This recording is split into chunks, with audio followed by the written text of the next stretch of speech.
On the afternoon of Friday, the 6th of June, 1980, Zigmund Adamski left his home in Tingley, West Yorkshire, for a short walk to a nearby shop. He was expected back quickly, but he would not be seen alive again. That much is documented. An ordinary errand in daylight on a mild summer day.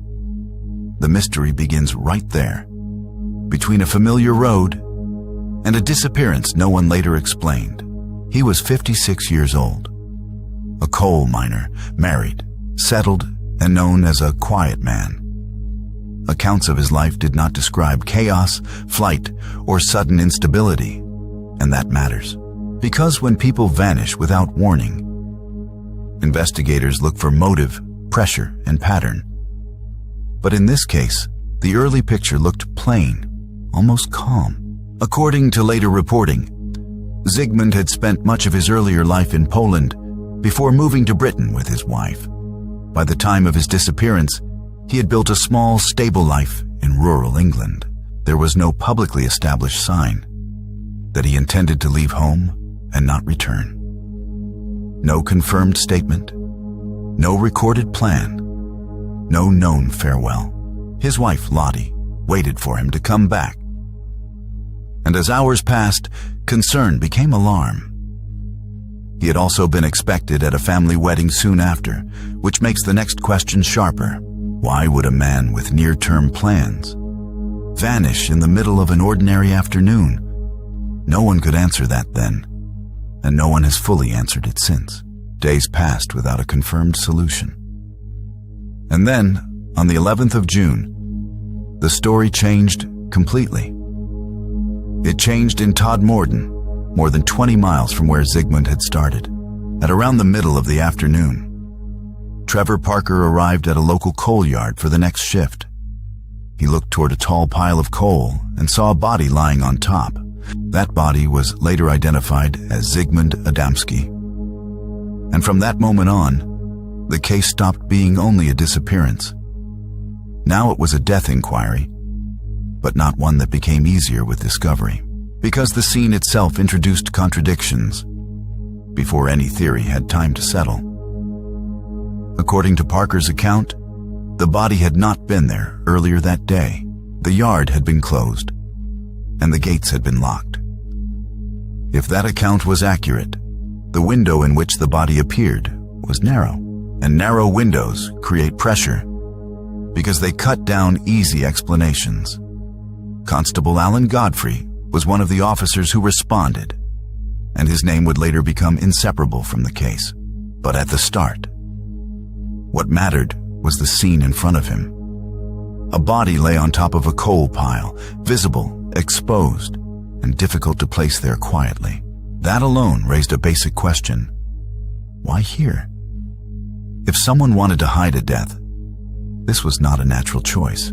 If someone wanted the body found, then the message, if there was one, stayed unreadable. Authorities established that Zigmund had suffered a massive heart attack. The cause of death, by itself, did not explain the surrounding evidence. According to repeated accounts, there were burn marks on the back of his neck and shoulders. They were described as second-degree burns, and they did not fit an ordinary shopping trip. Those injuries were reportedly covered with a strange gel-like substance. Laboratory examination, according to later reporting, did not produce a clear identification.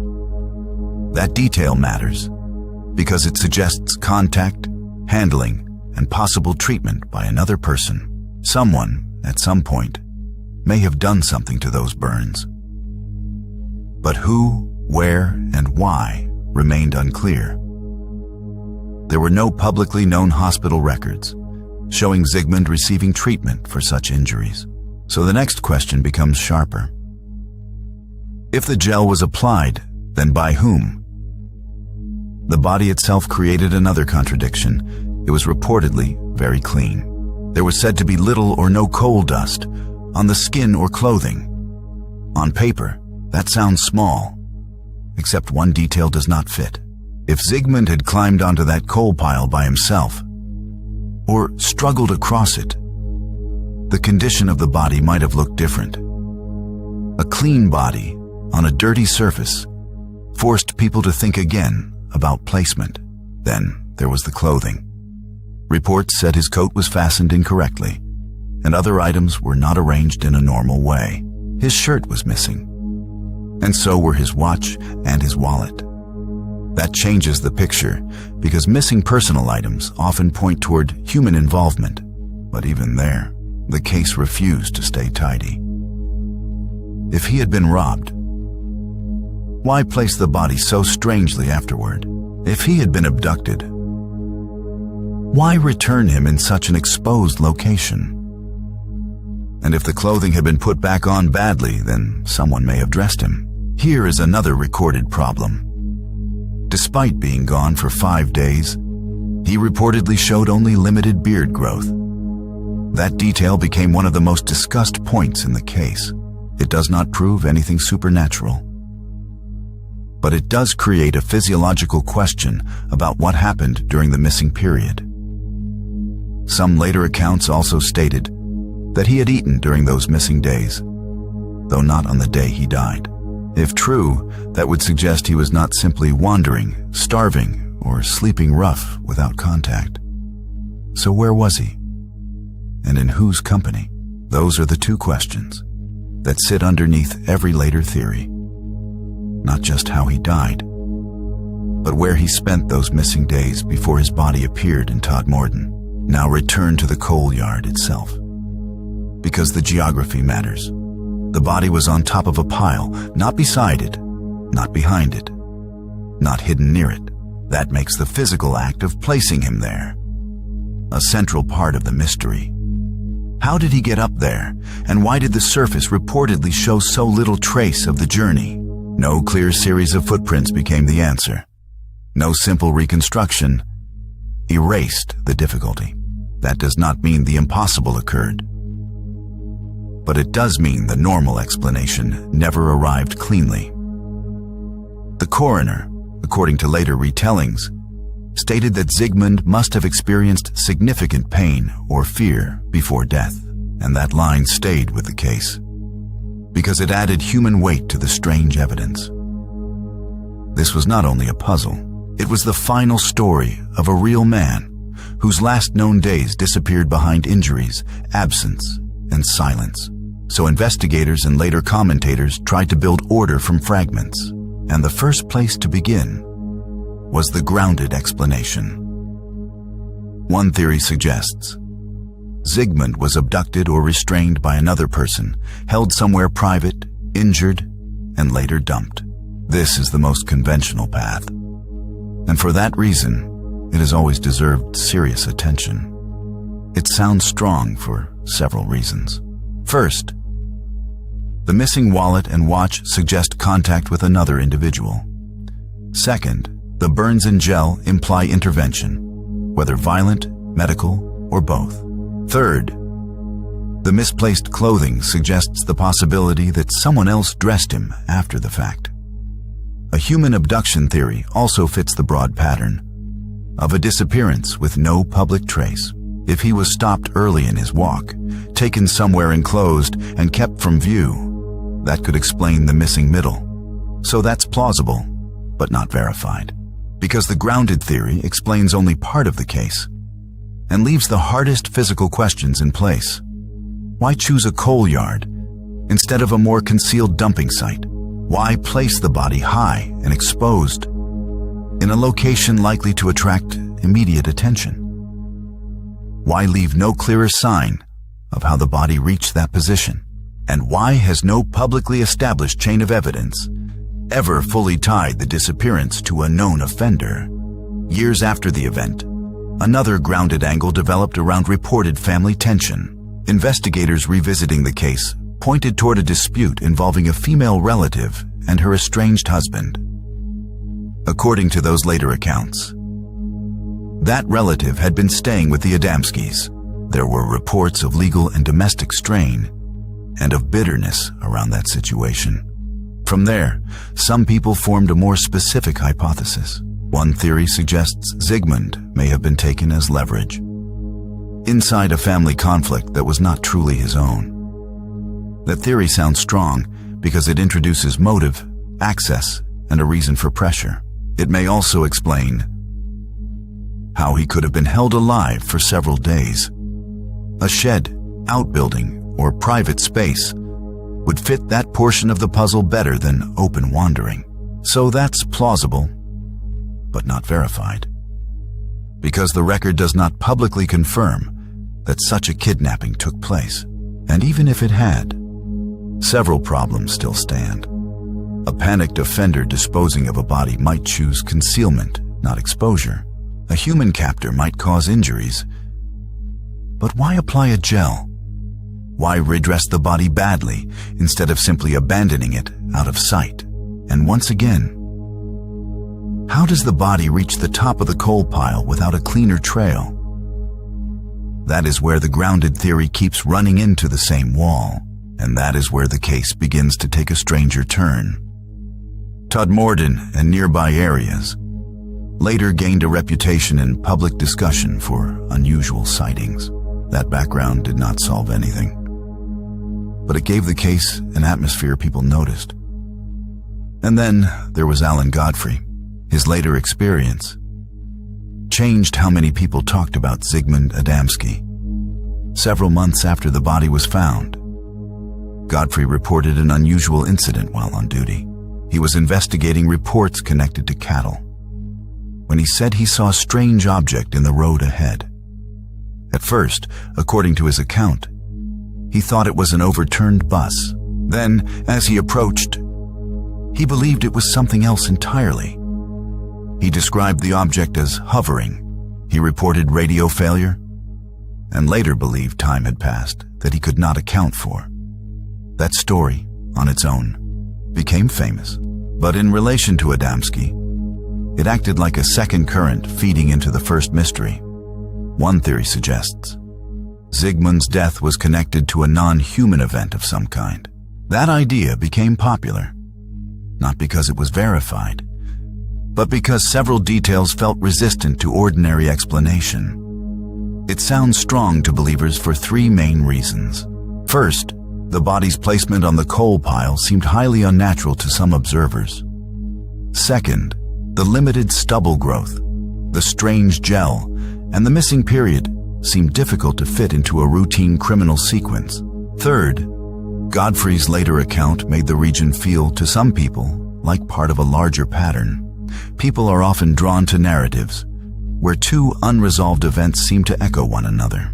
A body appears in a puzzling setting, and months later, an officer linked to the scene reports missing time and a strange craft. That is powerful mystery structure, but strong narrative shape is not the same as strong proof. So that's plausible, but not verified, because the historical record does not confirm that any aerial phenomenon had anything to do with Zigmund Adamski. No official conclusion established alien involvement. No definitive material evidence moved that theory from speculation into fact. And there is another problem. If one begins with the most extraordinary explanation, smaller, human possibilities can be ignored too quickly. A mystery channel can lean too far. A documentary voice cannot. So the real task is harder. Hold the strange details in view without pretending they prove what they do not prove. And in this case, that restraint matters, because the evidence is already unsettling enough. Let's slow the sequence down. A man leaves home for a simple errand. He does not return. Days pass. He is found more than 20 miles away. He has injuries. He has missing property. He appears to have been handled, dressed, and placed under conditions that raise immediate doubt. That is the documented skeleton of the story. Everything else must build carefully on top of that. There was no clear public explanation for where Zigmund spent those 5 days. No established account of how the burns occurred. No identified source for the gel-like substance. No final answer for the missing watch and wallet.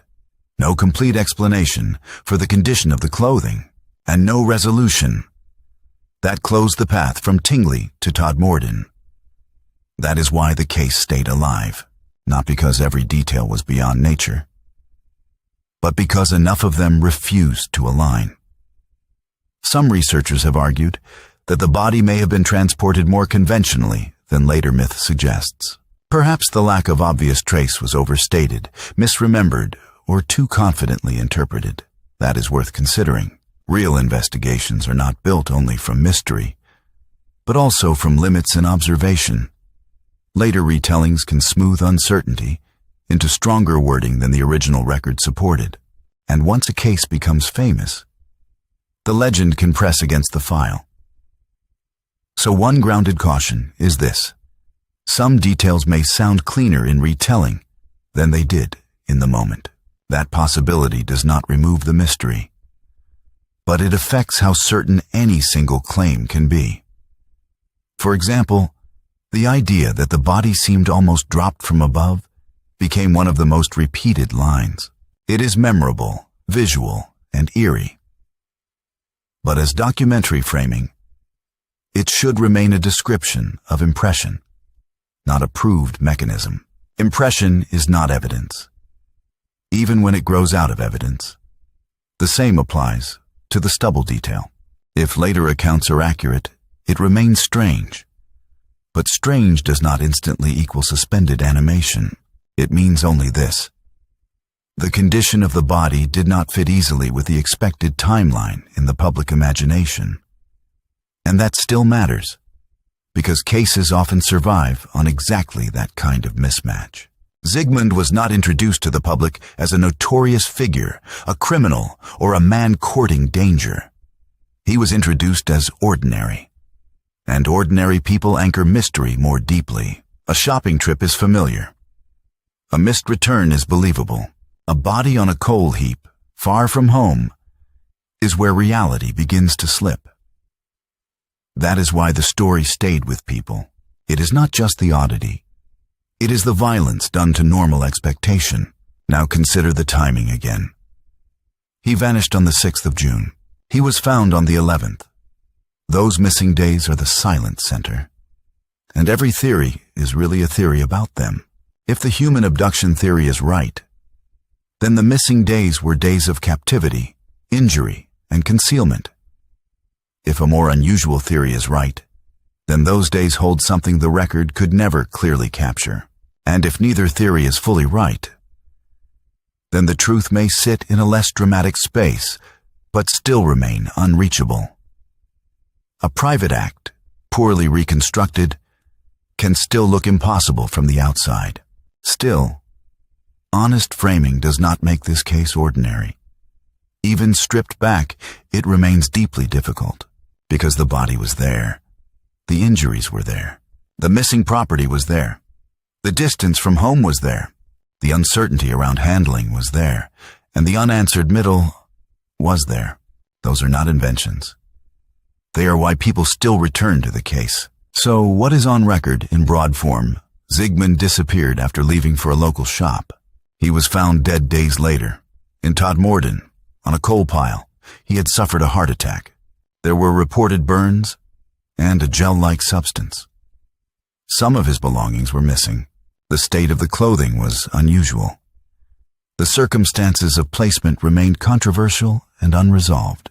What is reported, but less stable in final meaning, the exact significance of the beard growth, the exact implications of the clean body, the precise reconstruction of the body's arrival at the coal yard, and what is inferred, that he was likely in the presence or control of another person during at least part of the missing period, that the body was deliberately placed, and not the result of a spontaneous collapse at that exact spot. Those inferences are powerful, but they are still inferences. That distinction is not weakness. It is the only way to keep a real case real. And yet, even when we hold that line, the unease remains, because every careful path through the evidence still ends in the same unresolved questions. Who injured him? Who treated him, if treatment is what happened? Where was he held, if he was held? Why were his belongings missing? How did he reach that coal pile? And what exactly happened? Between an ordinary road in Tingley and a coal yard in Todmorden, Zigmund Adamski's final days remain unresolved. A real, documented mystery shaped by distance, injuries, absence, and doubt. Subscribe and stay with Mystica, where the record comes first. In the next file, we follow another disappearance where the missing middle may be even harder to explain.